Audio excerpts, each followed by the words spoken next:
สบายดีเอฟซีเพิ่นนี่สวัสดีสวัสดีเจ้าแก่ทั้งใบมื้อนี้เฮามีอาหารนะเฮาเดินทางเลยมื้อนี้สิเดินทางไปอาหารนะไป ทำบุญสร้างโรงทานพี่น้องเอ้ย ทำบุญไปสร้างโรงทานไปซอยเนี่ยทานมหามุขสวรรค์เพิ่นจัดงานปริวาสเนาะงานปริวาสอยู่เมืองอัศพรอยู่บ้านดงนางงามเพิ่นก็จัดมาตั้งแต่วันที่6ที่7เพิ่นแล้วก็วันที่16นะเพิ่นแล้วก็เพิ่นจัดงานปริวาสนะเอากันในนามเป็นลูกศิษย์ลูกหาเพิ่นก็สิขึ้นไปพุ่นแหล้วแต่ก่อนก็เพิ่นจัดก็มันค่ามีแต่ค่าหันค่านี่บัดนี้นะนี่ได้โลมมันพี่น้องญาติธรรมเนี่ยนี่ลูกหลานบ้านเฮานี่นำหน้ากันแม่นิงนี่เต็มรถนี่สาวทำน้อยนักเรียนในแม่กองในลำผู้หญิงว่าผู้ชายนี่ผู้หญิงสาวปออย่าอัดหน้าได้ทานกระทืบเฮ้ยต้องดีมาไทยรถหนึ่งยังสิไปแวะเอาอีกอยู่ในทางอีกรถหนึ่งยังอีก4-5 คนพอดีเต็มรถไปไต่เหี่ยวหนาวเขามื้อนี้ไปเดินทางโอ้แล้วฮอดบ้านดงนางงามแล้วนี่ลมอันไม่ออกในน้ำต้องใบนี่ก็มาถวายอันนี้แล้วเครื่องของแต่ละหันโบทานนำขึ้นมาถวายเป็นตั้งลงทานลายซื้อก็มีหลายลายซื้ออยู่เด้อเดี๋ยวเพิ่นหญิงสิเอาลงเฟซให้เบิ่งแต่ละหมู่คู่แต่ละนิมนต์พระภิกษุสงฆ์ของไปชั้นถวายให้ญาติท่านอินทวานี่ก็ยังให้ท่านตามเดิมมือหนึ่งเขาไปนี่ต่างหน้าให้ พระพุทธเจ้าต้องไปดูก่อนคณะบดี ครูบาอาจารย์ครับท่านยังให้ท่านตามปกติอยู่บ่เคนโต๊ะไม่ใช่เคนโต๊ะเอามาจับเด้อเข้ามาเอาตรงไปเข้ามาคือคนเด้อมาจับเคียนขึ้นมาแต่ปลายขึ้นมาตั้งโรงทานถวายโรงทานสวยงามปริวาสงานทานมุกสวรรค์มันก็น้อยใจสาธุได้บุญนำกันเด้อนี่เพื่อให้เราเกิดศรัทธายิ่งขึ้นไปแล้วก็ปลอบใจไปนั่งมาดูก่อนคณะบดีให้ทานของบุคคลใดจะละเอียดปานีหรือหับพรก่อน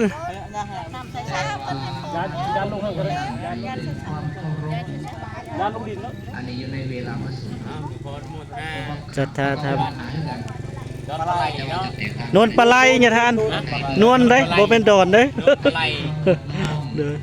อนมงามนำของตนเองบุญใดกุศลใดที่ครูบาอาจารย์ปฏิบัติมาแล้วขอให้ส่วนบุญส่วนกุศลนั้นปรารถนาสิ่งใดเป็นไปได้ชอบประกอบไปทำของออกปรารถนานั้นจงสำเร็จเบิดทุกคนเลยเถิดสาธุเด้อบ่สำคัญแต่ฐานะโดยความเคารพน้อมด้วยมือของตัวเองให้บ่เหมือนกับการกระถิ่นมีความเสื่อเรื่องคนกำกับแล้วเมื่อเขาได้กรรมอานิสงส์ทำให้เป็นผู้มีโภคทรัพย์สมบัติมีขาดบริวารผู้รับใช้เสื้อถวยฟังความยินดีที่เป็นยางจงกรมพ่อแม่ครูบาอาจารย์เพิ่นพาปฏิบัติภาคสอบ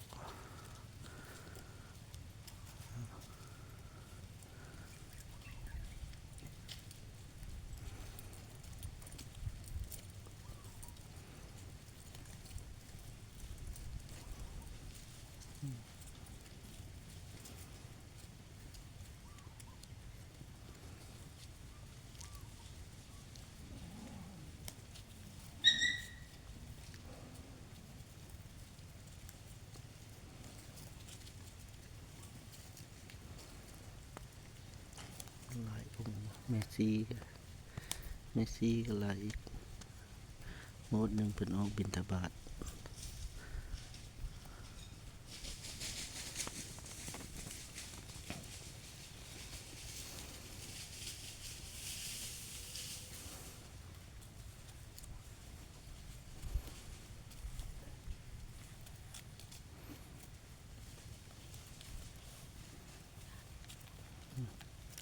โอ้ยายท่าน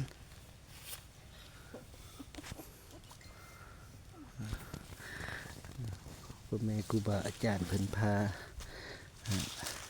ย่างจงกรมอีกจุหนึ่งโหมดหนึ่งกับเพิ่นออกบิณฑบาตนี่นะโหมดหนึ่งผู้บ่ได้ออกบิณฑบาตกับเพิ่นพาย่างจงกรมพาครูบาอาจารย์พาพอออกไม่ออกไม่ข่าวเพิ่นย่างบ้านดงนางงามจัดอาหารขึ้นโต๊ะนี่ ลงทาน ลงทานตั้งขึ้นโต๊ะนะ เช้านี้ เช้านี่ มุทนาบุญนำทุกคนลุกน้ำกันเด้อพี่น้องครับ อันโมบุญน้ำไทยเฮาเนาะเฮาขึ้นมาดงนางงามก็เครื่องขึ้นโต๊ะนี่ก็หลากหลายอยู่ก็ต้มขนมถวายครูบาอาจารย์เพิ่นเป็นแกงเป็นหยังก็มีได้แกงบอกแกงบ่ายกับพี่เพิ่นเอาขึ้นโต๊ะลงทานนั้นหันตั้งถวายจังหันเศร้าเนาะจังหันเศร้าลบทีมเนี่ยทีมประคอกประครัวเลยนี่เท่าแกเนี่ยโฮมใหญ่บันดงนางงามเขาเท่าปั่น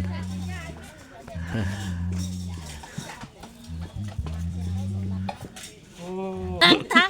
มีสังหูเดี๋ยวจะมาได้เอาไม่เข้า ถ่ายเห็นแล้ว ถ่ายเอาไปประเทศนอกบ้าง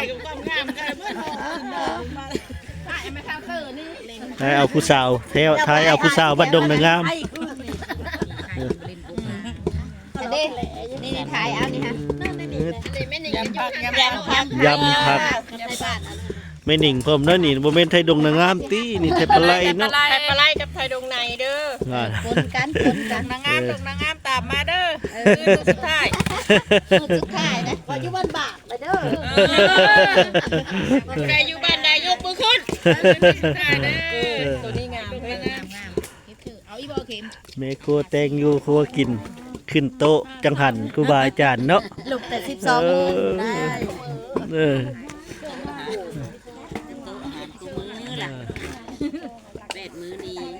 แกงไก่ทอด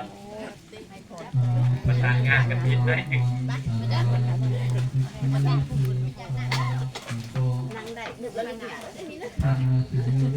ย้ำจัดย้ำเด้อ ไปนี่ บ้านจัดจัดเนี่ยสิว่าเป็นจัดมันเป็นจัดเป็นปูเป็นย่างเป็นแล้วเนาะ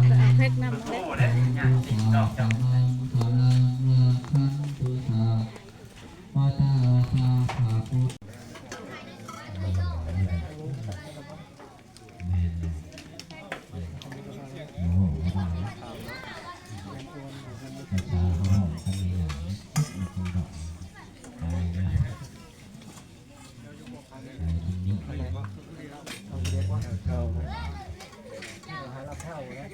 พลัง โดยกันโดยกัน